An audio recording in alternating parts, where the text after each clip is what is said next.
இதை போல் மசாலா அரைச்சி இந்த கோழியை பொரிச்சு கொடுத்தா எல்லாருமே ரொம்ப விரும்பி சாப்பிடுவாங்க.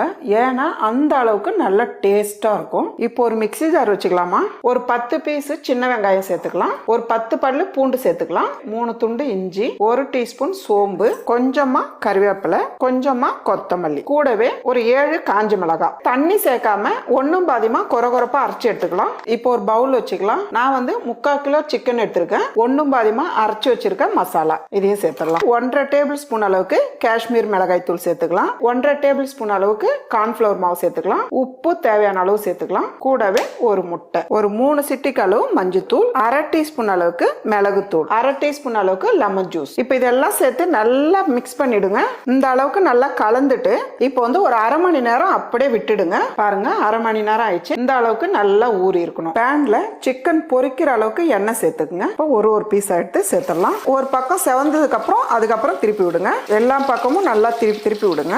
இந்த டைம்ல நம்ம எடுத்துடலாம். அவ்வளவுதான்மா, நல்ல ஒரு டிஃப்ரெண்டான டேஸ்ட்ல பொரிச்ச கோழி ரெடி.